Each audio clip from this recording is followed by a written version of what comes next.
All right. And just like that, we are live. So, welcome to the Trauma Informed Educators Network podcast, the live stream version. I don't know how many people, we never can really tell how many people are on, but nonetheless, we talk to the void if nobody's there. So, we are really excited for you to join us. And for those who are on the recorded podcast, we're really excited. So, first thing I have to say is, Brad, welcome to the podcast. I'm really glad you're here. Thank you. I guess the first thing is, tell us the Brad story. Tell us all about you and what you do and all that good stuff. Yeah. Well, thanks. First of all, just, thank you so much for this platform that you do and getting the trauma informed work out. We were chatting a little bit before we started, and just the inspiration of your work and the long impact that it has around the world is just very inspirational for me. So this is also close to my heart. I've been in the trauma world for over 20 years now.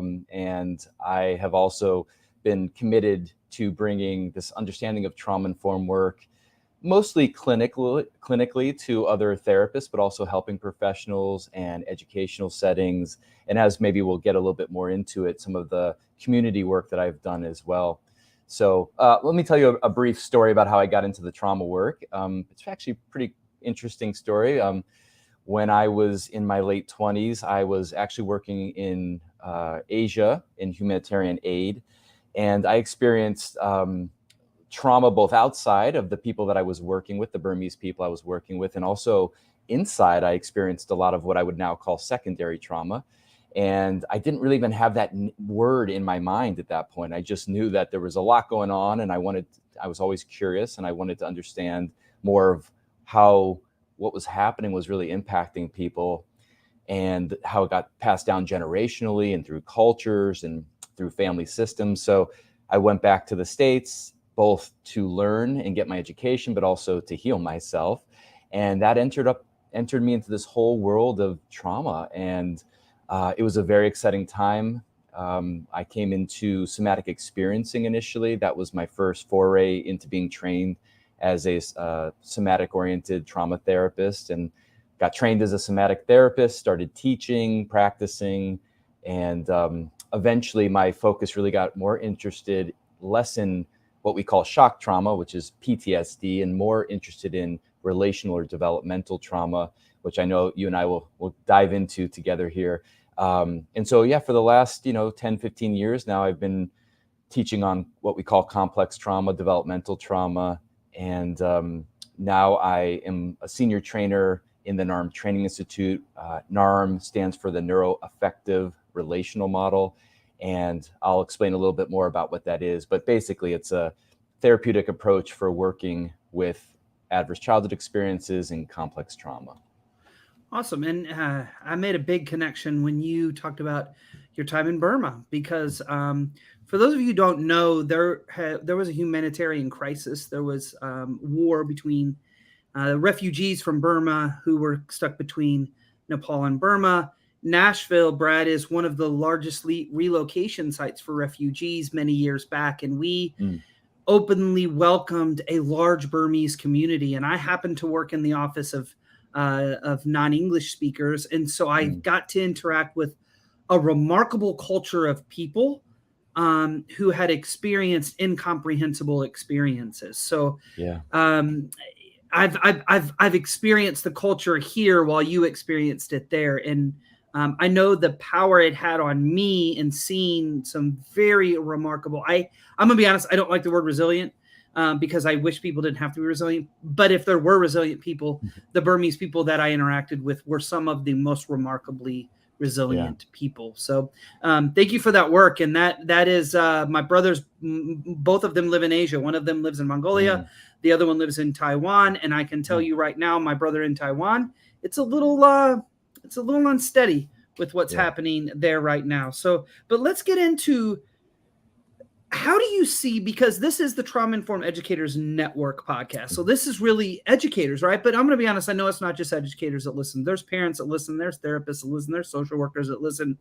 But how do you see the work that you do fitting in the trauma informed work as a whole? And then how does it fit into the role of education when you're looking through a clinical setting but I know for sure it has a direct connection to education. Yeah.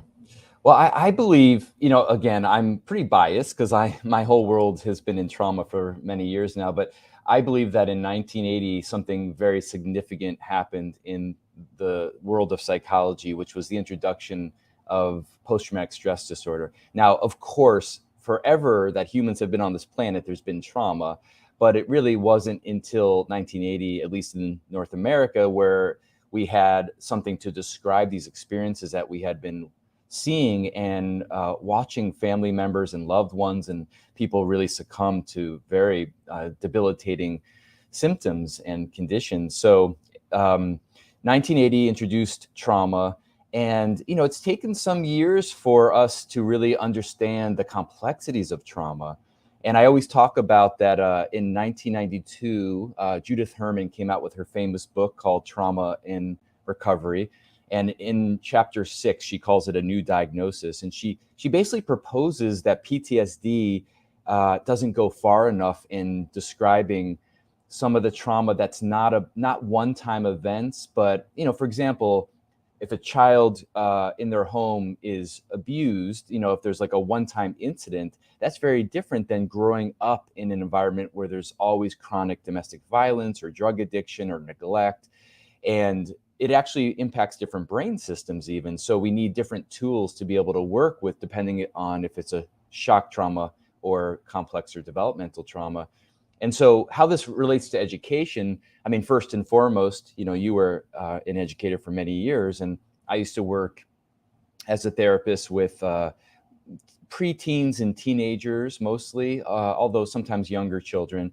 And so much of my work back then when I worked in community mental health was about advocating teachers and school administrators and parents about how to understand the symptoms that they were struggling with their children from this lens of unresolved trauma. And it's not so easy for a lot of parents and administrators and teachers and systems to integrate it, as firsthand. But slowly, gradually, there's a movement happening, and it does take time. I think it's grassroots mostly. And as parents become more educated, as teachers start to become more educated, we can start to bring in different ways of understanding what's happening for our children and how to support them. And that's just really near and dear to my heart, because otherwise, as therapists, we're going to work downstream 20 or 30 or 40 years when they are now parents, and we're dealing with, them dealing with addiction or divorce or issues with their own children. And, I think we have to work on that level, but we also have to work with trying to educate from the very beginning so that parents and educators have more of this understanding. Yeah, and I think so much in there. Yes. I think one of the big things is that we are having to undo Yes. what has been done in the systems we've created, especially when you think of school. There's still states in the US who allow paddling of children, right? Like, we have so far to go because the systems that we have are built on behaviorist ideas. Yes. Of reward and punishment. Matter of fact, our culture is reward and punishment. But nonetheless, we are trying to now go, whoa. In the words of Maya Angelou, when we know what we do and when we know better, we should do better. But man, that's hard. It's much harder because, and I go back to my story, and I know, Brad, that many of the listeners have heard it, but for your sake, is when I heard about trauma and the impact of trauma on behavior, on neurodevelopment, on physiological responses, all of that, I felt as a practitioner in school, if I didn't do something different, I was committing malpractice. That if I had this information and I didn't wholeheartedly go in and go, we've got to do it differently, then that was on me. And that is uncomfortable. It is really uncomfortable when you have to make it about what you're doing to kids instead of what you're doing with and for kids. Yeah. And so, yes, I do believe that it's a big movement now.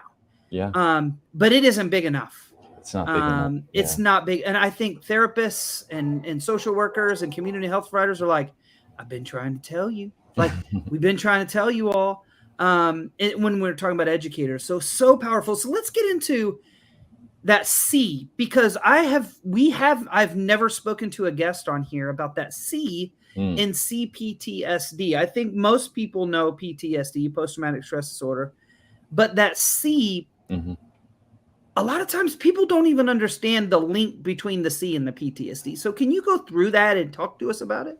Yeah, I'm happy to. It's a lot of even mental health professionals are not that familiar with it because there is no official diagnosis in the United States. There's only one trauma diagnosis, it's PTSD, and there's been efforts to bring in two different trauma diagnoses, one called developmental trauma disorder, which is for children, and one that's complex PTSD, which includes childhood trauma, but also includes things like trafficking of adults or severe domestic violence or situations where someone really loses their capacity to have agency in their own life. And so early this year, I think it was January 1st, the ICD system, which is part of the World Health Organization, they did pass a CPTSD diagnosis, complex post-traumatic stress disorder. So most countries around the world in the next few years will have this implemented. We don't know exactly when that's going to happen in the United States. I'm hoping that our efforts and your efforts and will promote that, just like it did in the late 70s to get PTSD recognized. So there's three main categories that kind of differentiates complex trauma from post-traumatic stress disorder. And the three main categories have to do with what they call affect dysregulation, which basically means that we lose our ability to manage or regulate our emotions. And it's not just our emotions, it's also our body responses as well. So we just lose control of, so we're reactive, we get triggered easily, we shut down in situations, we feel enraged, and then we collapse into depression. So there's a lot of instability and lability in our different emotional responses. And that's really uncomfortable for people to walk around life without feeling regulated inside themselves. So the second part is what they call negative self-concept. Really, that has to do with self-esteem, self-worth, self-value. And people that have experienced complex trauma often, not only do they not feel good about themselves, but they really feel shame inside themselves. In fact, sometimes they really hate themselves. So we talk about shame and self-rejection and self-hatred. That's at the root of so much of how people feel about themselves, which then makes sense why people will do self-defeating or self-sabotaging behaviors, because on some level, they don't feel worth getting good things in their life. So that's a big one. And then the last one is what they call impaired relationships.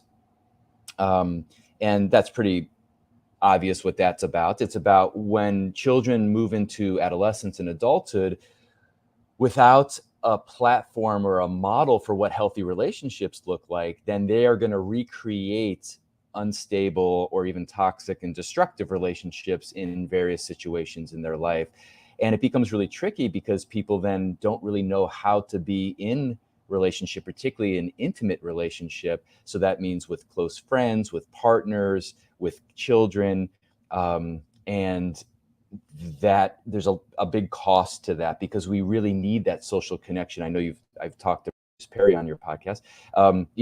We're wired to have this social connection, and when that's not available to us, it's really unfair for a child to then be thrown into the adult world and not have the guidelines for how to be in relationship and how to stay authentic in themselves while they're connected to other people.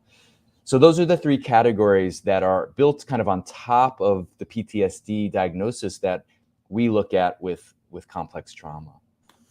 And I mean, I'm sure right now there's some educators out there going, wait, affect and dysregulation. Yes, I've seen that. Negative self-worth. Yes. Impaired relationships and that self-sabotage. And see, this is the thing. This doesn't just show up when you're an adult, right? Yes. This can happen when you are a kid. And I think what you said, Brad, and you've mentioned it in your work, is that intergenerational trauma too, right? So you have people who are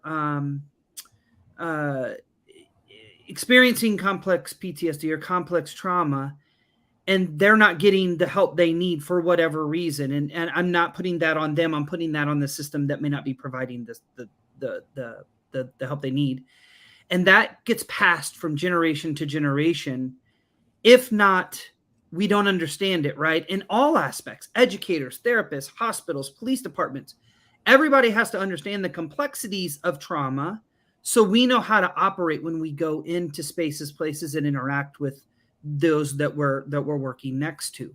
And I think that is so powerful because, Brad, in schools, right, we put adult expectations on children, one, who may not have the lived experience, may not have whatever it is.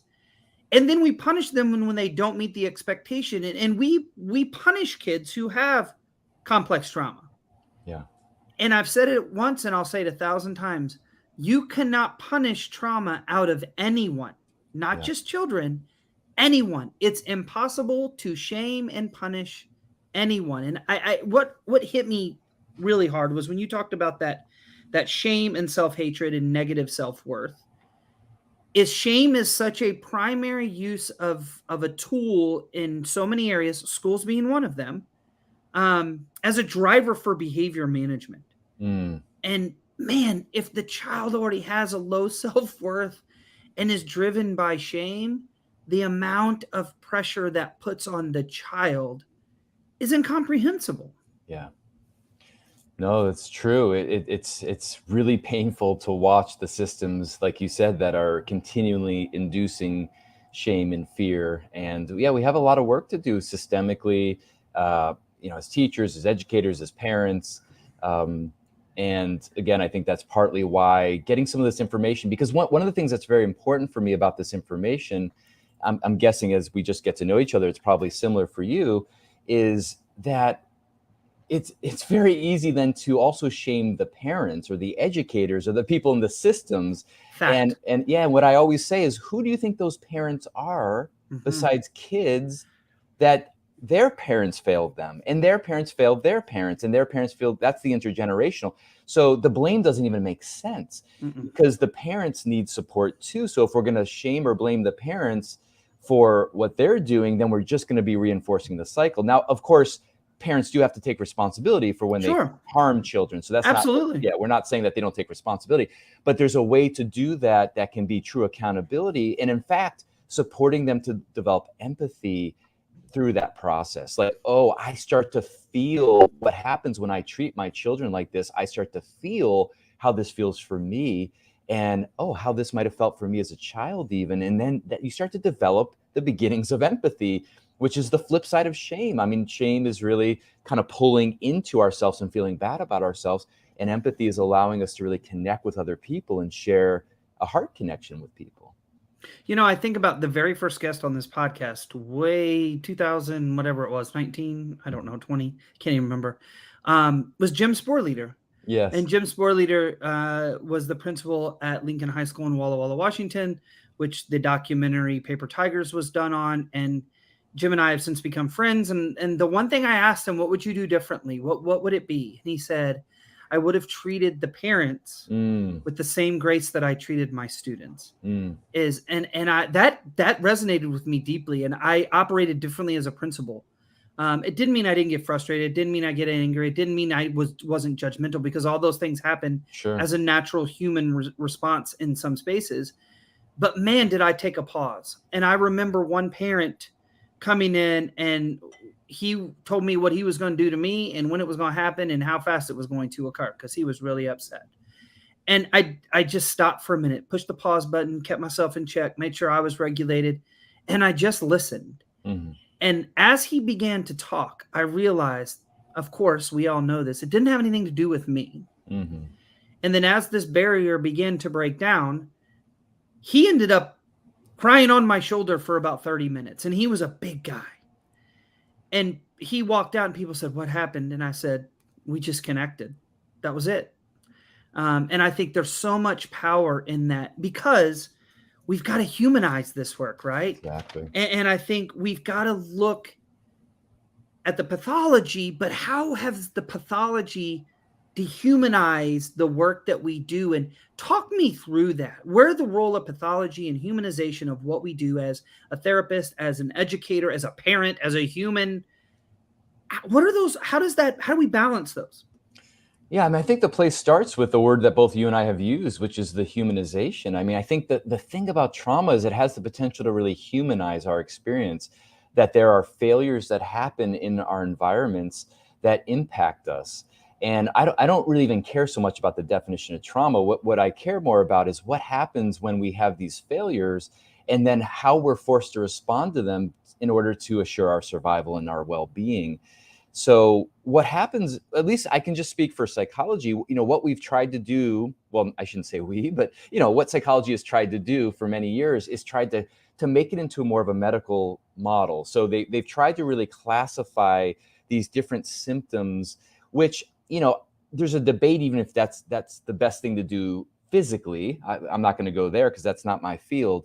But when you start to, dissect emotions and thoughts and feelings and spirit and relationships, you're getting into some pretty tricky territory, because who's to say what's bad or what's wrong? And if we can really use the different symptoms and disorders in a humanizing way, then there's no problem with it. The problem is that's not how it's being used, especially with children.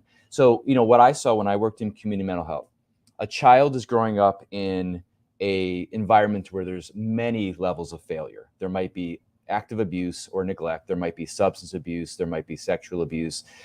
There might be socioeconomic issues that are happening. There might be cultural issues that are happening. So this poor child is being raised in an environment where there is just so many layers of failure for the child. And they're doing the absolute best they can to cope with that.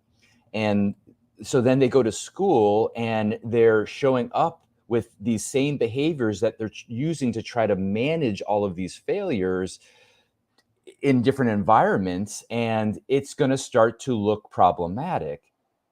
But so let's say then the kid is starting to act out, and we give that child a diagnosis. So not only is the diagnosis potentially traumatizing or shaming, because you're basically now saying to the child, okay, the failure exists in you, not in the environment that you're responding to, but in you. And you're going to have this name, whether children are aware of it or not, we don't know, but it's going to stay with you. And we all, as teachers and as therapists, we know that stays with the children. And then to make it even worse, at least in the American society, these kids are often being given very significant pharmaceuticals, which have all kinds of impacts. Some of them we don't even understand the developmental impact on the children. So there's these. So then, what do you expect a child who's then coming into adolescence and adulthood to feel when they've been told that the failures are theirs and that you have to eradicate this for you to be okay? How would a child start to orient to themselves in a way that they can feel their own humanity and feel their own goodness if all they've been taking in, even from well-intended teachers and doctors and therapists, is that there's something wrong with them that we have to fix? And so, we'll talk a little bit about the model that I teach in practice later, but, we really flip it on its head. And we look at not the symptoms, not the behaviors that are the problems. We look at what's driving internally the symptoms and the behaviors. For example, I'll just give one example, is that, any of us that have a newer car, on the newer cars, it has a check engine light. And if your check engine light goes on, you take it to the mechanic, and you don't want your mechanic just to turn off the check engine light, because if that happens, you're going to drive away and your car could blow up. You want the mechanic to figure out what that's signaling. What is the check engine light signaling? And that's what we do in the NARM work that I practice, is we look at what's actually signaling these symptoms. And these are deep internal states that have been deeply neglected for children because it wasn't safe for them to connect to them. They didn't have a secure environment to bring their authentic feelings and needs into it. And so once we're able to get beneath those symptoms, beneath the behaviors, and connect to those deeper states, that's where humanity lies.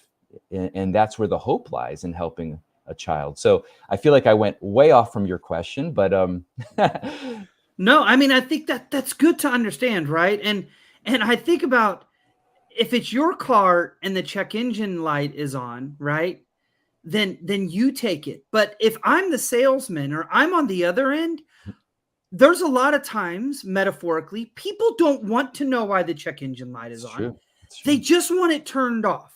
That's true. Right. And I think in schools, and please, I am not school bashing. I am one of the biggest advocates, right? But I know when I've done wrong, and as an educator, I had it wrong for a long time, is we simply just want to get that check engine line off. And the culture of education has told us we don't have time to figure out why it's on.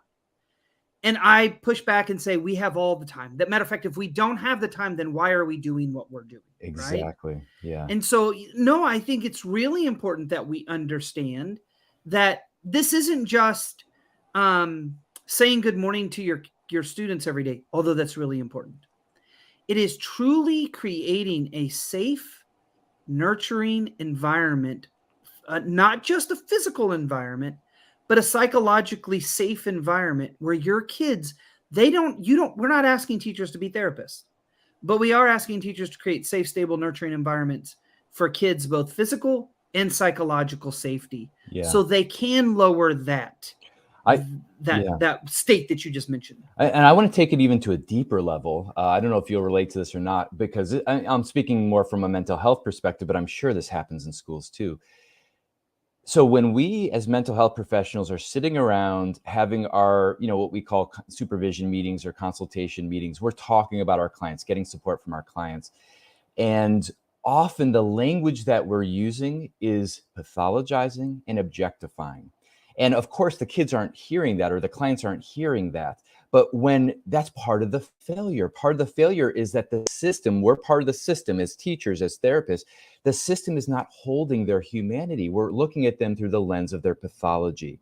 And I believe, this is my belief, I believe that children and clients feel that. They feel that they're being looked at through the lens of their pathologies, and not that they're humans that are suffering with these specific symptoms that are signaling something deeper.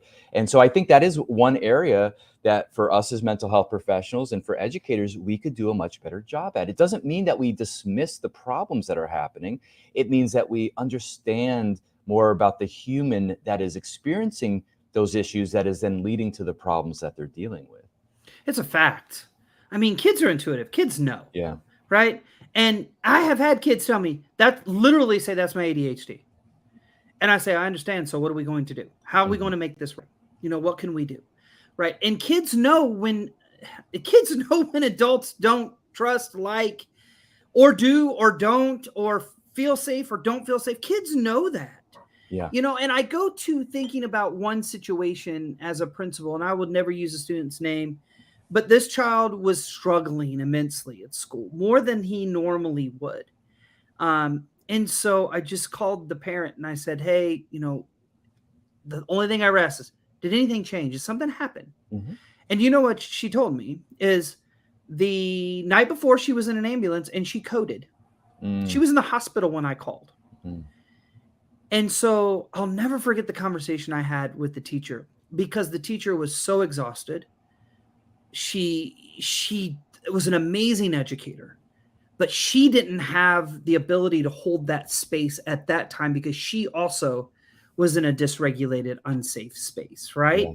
And so I think when I hear that humanizing, and when I hear that, hey, that goes from adult to adult, from kid to adult, from principal to teacher, from principal to kid, from principal to parent, from parent to teacher.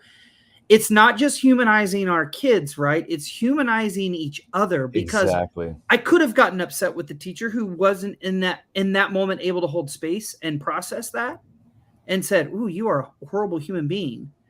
But I recognized she wasn't in a space. Exactly. And I think there's power in understanding that. So yeah, we have a fancy word that we use. We've borrowed it from psychodynamic psychology, but it's called intersubjective. And the idea is that we as the therapists, when we're working with our clients, we are relating to ourselves the best we can in that moment with our own humanity, our own compassion, our own acceptance, so that we can see and honor our clients' humanity and have acceptance, compassion for theirs. Again, it doesn't mean that we're not addressing the symptoms that are leading to their suffering, but we do so from a place of really recognizing that we're both humans in this shared experience of suffering and pain often, and that when we're in suffering and pain, we do different things to try to manage it, and sometimes those things have cost to them. They're not looked at as positive, but yet it's still coming from a place of deep desire for connection and health and healing. Yeah, and I think too, it falls into the empathy, and you mentioned that earlier, right? It falls in, not sympathy, Yep. because I think there's a slippery slope, especially in education. When we move to the savior complex, when we move to the I'm here to save the children, I'm here to save the poor children, I'm here to save the traumatic, the children who've experienced trauma. When we move into that, it's a very dangerous place, right? Yes. And so when we move into what we call in the South here, I live in Tennessee, I call it the bless your little heart complex, which is where we just, well, that's just how it's going to be. It doesn't have to be. Exactly. And it's a journey, and it's a long process. I always call it seed planting, not necessarily tree growing.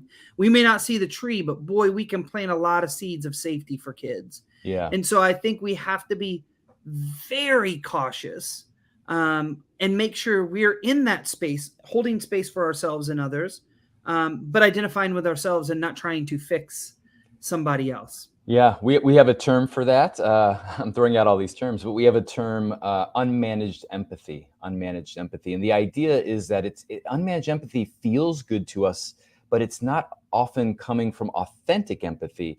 And when we're in unmanaged empathy, this is going to sound maybe a little difficult for some people to accept, particularly helping professionals. But when you're in unmanaged empathy, you're also objectifying your patient or your client or your student, because it's coming more from what you need. So for example, with therapists, a client comes to us and they're sharing we care about our clients, of course, I hope, and they're sharing with us such painful, difficult, helpless experiences. And we start to resonate with that. And we want to eradicate that inside of ourselves. So if we feel like we can fix them or change their experience, then we won't feel that ourselves. But see, that's coming out of what we call unmanaged empathy, versus authentic empathy is like what you were describing. It's when we're able to really share in this experience. And sometimes there are things you can do to help them. And sometimes the only thing you can do to help them is to be a caring, present human being, particularly with a child. We can't change the systems that the children are living with. We wish we could, but we can't. And so what we do sometimes is it's like you said, planting a seed so that there was one caring, patient adult, and 10, 15 years later, maybe that seed will be ready to grow, particularly when they're ready to have kids. And they'll have that experience. Oh, Matthew was this person. I had a male figure in my life that treated me with kindness and heartfulness. And oh, maybe that's possible for me as a parent to do that with my child. And for me, that's where it is too. It's really, sometimes we're just planting seeds. So let's get into the processes that you have written a book about, right? Yeah, yeah. And all of the, Got it right there it here. is, the practical guide for healing developmental trauma, for those of you who are listening on the podcast, and for those of you who are streaming in live, you can see it there. So tell us about these processes, and tell us a little bit about the book and how it came about and all of that. Yeah. Okay, so NARM stands for the Neuroaffective Relational Model. So neuro has to do with brain, nervous system, body. Affective has to do, like we said before, about emotions and somatic experiences. Relational is about relationships between helping professional and client, or teacher and educator, parent and child. And we're looking at all those different levels. We're looking at the ways that children have adapted. So from our perspective, we don't even so much focus on the trauma. The traumas, because sometimes people don't even remember the trauma. The trauma for us is irrelevant. I mean, it might be important for the client, but it's not so important for us clinically. What's important is how they learn to adapt to the trauma, because that adaptation has become a strategy that they are now still using unconsciously mostly. And it's getting in the way of what they want for their most authentic selves. And so what we do in NARM is that we're really helping a client starting by reflecting what it is that they want for themselves underneath their own objectifying of themselves. So for example, a client will come in and say, you know, I'm screaming at my kids all the time. I need that to stop. So that's a good place to start. That's a symptom, but that's a behavioral symptom. So we want to go deeper than that. So if you were able to stop yelling at your children, what would you hope that would bring for me in your life? Bring for you in your life? Well, I would stop getting in trouble by, you know, people. Okay, and if you were stop getting in trouble, what would you hope that that would impact in your life? Well, then I would feel better about my parenting. And if you felt better about your parenting, then I would feel more connected to myself and to my children. And so now we're going from this behavior that they want to change to a deep yearning or intention that they have for themselves that may or may not be conscious. And that's the humanization process, that people are not their behaviors. People are being driven by these deeper states, which are usually very profound states of connection to ourselves and other people. If we wanted to just boil it down to one word, it would probably be love. It would be the capacity to love ourselves and love other people. And in the clinical way, we call it heartfulness. It's the capacity to have heartfulness, heartful connection to ourselves and heartful connection to other people. So that's the starting point of the model. The starting point of the model is we really invite clients to start to relate to themselves in new ways, really reflecting on their intention, reflecting on the agency that brought them into a helping professional, or what they're wanting to create for their lives moving forward if they didn't have these symptoms. And then from there, we really start to focus on building capacity for them neurologically, emotionally, somatically, cognitively, relationally, maybe even spiritually, depending on the client, that they have greater capacity then for shifting these old adaptive patterns that are no longer serving them. They serve them as children. It helped them to survive as a child, but it's no longer serving them now. For example, just one quick example. Someone that was in a chaotic environment, someone that grew up in a environment where there was a lot of drug or alcohol abuse. A lot of children that grow up in these environments, they learn that they have to think one step ahead of what's happening in the family. They become control freaks. That's a negative way of talking about it. So maybe as adults, they get into positions where they are managers and they're micromanagers, or they control other people and relationships. So that starts to cause problems in work relationships and in other personal relationships. So they come into therapy because people are complaining about them, they're getting written up at work, or their spouse is threatening to leave them. So they just want to stop, having all these problems because of their control. But see, we recognize and respect that capacity that they develop to control environments help them to survive as a child. We honor that, we respect it, and we don't try to just get rid of that or eradicate it. What we do is we support the client to start to actually learn to appreciate it themselves. And as they start to connect to it more from their more developed capacity, they no longer have to use that strategy so much, because if they're in an environment where it starts to get a little chaotic, they have more capacity to stay present to how their authentic feelings are. They're scared, they're angry, they're sad, and they don't have to use a strategy to try to manage the environment or shut down themselves. So, in that process, people start to develop what we call increasing psychobiological capacity, which is another fancy word for resilience, which basically means people start to develop a greater capacity to manage the stressors in life, which we can never get rid of, manage the stressors of life in new ways, not relying on these old survival strategies. There's so much of what you said resonates with me. One, I've always been a disruptor, and it always hasn't been good, right? And I've done a lot of work to realize why I was disruptive as a young child, and even into my early teens, maybe early 20s as well. And I realized when I use that power for good, it can have a major impact, and I remember going back into school of being told to be quiet. I was obnoxious, all those things that were driven into me. The one was you talk too much or whatever. You always have something to say, blah, blah, blah, all the things that we say to a lot of kids. And I remember standing on a stage in London outside of London speaking to a group of people, and I thought, this is the ultra irony right now, is that my whole life as a kid, I was told to be quiet. And now that I'm learned how to regulate myself, use my voice, be able to speak on a space and a place with confidence and be an active disruptor of things that I know aren't working, what a difference it would have made if just one adult would have recognized that when I was younger, right? And yes, some of those things that I just said are trauma responses, right? Yeah.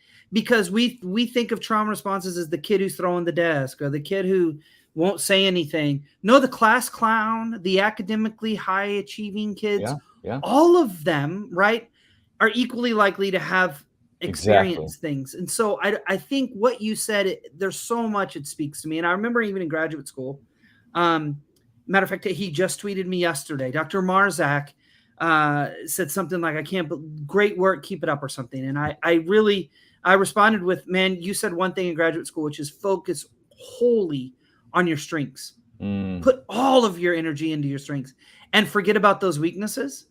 And I thought, man, that was a driving factor. So even as a principal, I drove kids to those strengths. If a kid was talking all the time, we had a call leadership day. I put him in front of the school. You're the MC, because if you can do it and you ain't afraid, you have a step up on most people, because most people are terrified to speak in public, right? Yeah. And so there's so much that resonated with me with what you said, but the process I think is key. And at the end of it, what I heard was building hope for people. Yes. But really, they're building it for themselves. It's building the capacity for people to be hopeful with what they want to accomplish or who they want to be. Exactly. Yeah, we use the word agency in NARM, which is this idea that we can't always change external things. There's things that are too big for us, but we can shift how we relate to those things. And that's why we study people like Nelson Mandela and all these people. It's like, he was in prison for 27 years. And, what he realized is that they can take every external freedom away from him, but they can never take his internal freedom away. Viktor Frankl, who was in the concentration camps. We learn from these people because even when there's no hope for change externally, there's ways that we can relate to ourselves in ways that still stays connected to our aliveness, our hopefulness, our creativity, intimate connections. And there's so much hope in there for me. Absolutely. And as I said, Brad, this was going to go by really fast. And it is. So wow. How can people, where can people find you? How can they get in touch with you? Please show your book again. Just if people want to say, hey, I want to follow Brad and his work, where can they find you? Yeah, so the book is called The Practical Guide for Healing Developmental Trauma Using the Neuroaffective Relational Model to Address Adverse Childhood Experiences and Resolve Complex Trauma.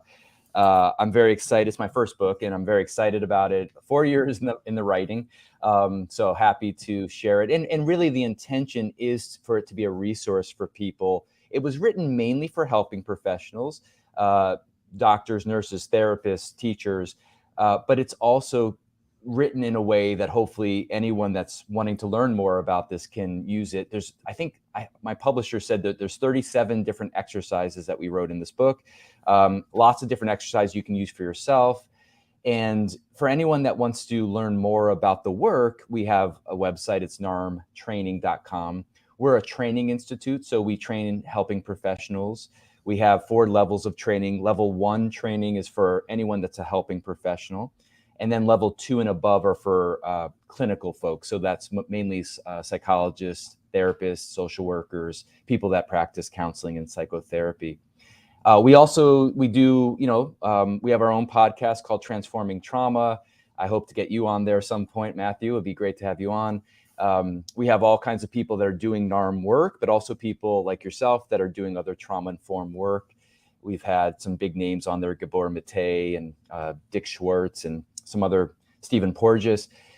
And we also have a YouTube channel and social media. So, we would just be happy to interact with you on whatever level. If you're someone that's just looking for a therapist that does this kind of work, we have a page on our website where you can type in Nashville, Tennessee, and you can see who's practicing in NARM therapy locally or people that work online.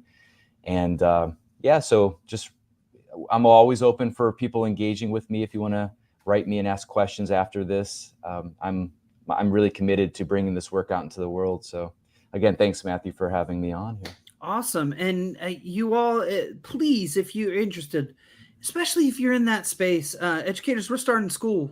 Matter of fact, my child started school this week. We're not above this, you all. And you know, this idea of self-care, it drives me nuts because really it's about collective care. So we can have self-care and make sure you're taking care of yourself. And if this is something that you're like, whew, I think I could look it up and look in your area, because I think it's key. Unhealthy, I shouldn't say that, I hate that word. Adults that aren't taking care of their own needs cannot take and support kids in theirs. And that has a major impact in schools right now. Yes. As the adults are struggling for all of the reasons, right? I mean, education, there's a mass exodus happening, and it's for a reason, right? Exactly. And so for those of you who continue to be in that space every day for kids, don't neglect yourself, because it's not possible to give it all and not keep any for yourself. So I do want to just remind everybody too, we have a massive listenership in Australia as well as New Zealand. I was really excited to see that this podcast hit like one of the top 50 podcasts in Australia this last week. So that was pretty cool. So thank you all for listening. But I am going to be heading to New Zealand and Australia at the end of this month. I'm leaving on August 31st. I don't get there till September 2nd. It's a long flight. But if you're in New Zealand, please, if you're in Auckland, or I know I never say this city right, but I'm going to try it. It's Rotorua, maybe. Nonetheless, Palmerston North or Christchurch, please come and let's have a conversation. Say hello, introduce yourself. It's going to be a 5-hour professional development day. I'll just be sharing all that I know and probably some that I actually don't, but others do. So I'll share what they know. And then if you are in Australia, please, if you're in the Brisbane area, please check out the Trauma Aware Schooling Conference.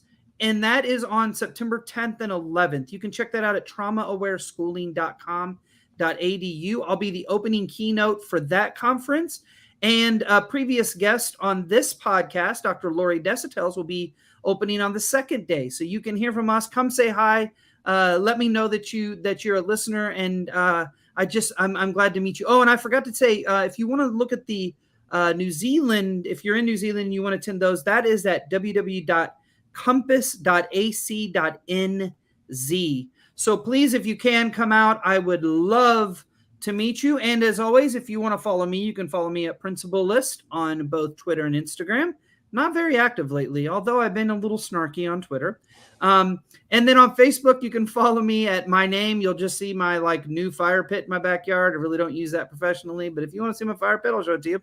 At LinkedIn, it's Matthew Portell. I do share on that quite a bit. And then please follow the podcast, the Trauma Informed Educators Network podcast on Facebook. And as always, please give us a review. It is the way in which people learn about it. The more reviews we have, the more it goes to the top, the more people can listen and learn. And we do this. I do this for fun. I don't make 1 cent off of this podcast, only because, like Brad and myself, we believe in this work, and it's about getting this work out. So I'm going to leave you with a thought that a most recent, I would call him a colleague. I don't think he's quite, I want to be his friend. I don't know if I am his friend yet. But Dr. Hellman out of the University of Oklahoma is doing a lot of hope-driven work, researching hope in our communities. And I think it's powerful work. And he said something to me last week, and I want to leave it with you. You know, there's this big push of worrying about what's happened to you, or we move from what's wrong with you to what's happened to you. And he's now challenging us to move to what's right with you. And I want to leave you, anybody that's listening, I just want you to ask that one question to yourself every single day. What's right with you? Because I guarantee you'll find a lot that's right with you. So thank you so much for listening. And I do not think I'll be back next week. Matter of fact, it might be several weeks because I'm going to be gone for a few weeks. But I'll see you when I see you. All right. For those of you who are live, thank you so much. Great interactions. You may not be able to see your comments, but we can. And thank you for your interactions. Thank you for affirmations. Thank you for your questions. You all really appreciate it. So hopefully I'll see you in the next couple weeks when we have the next show. Brad, thanks for being here. If you'll stay on for just a second. Sure. And hey, for those of you who are still alive, there's a few of you. Just remember, what's right with you? It's such an important question. See you guys.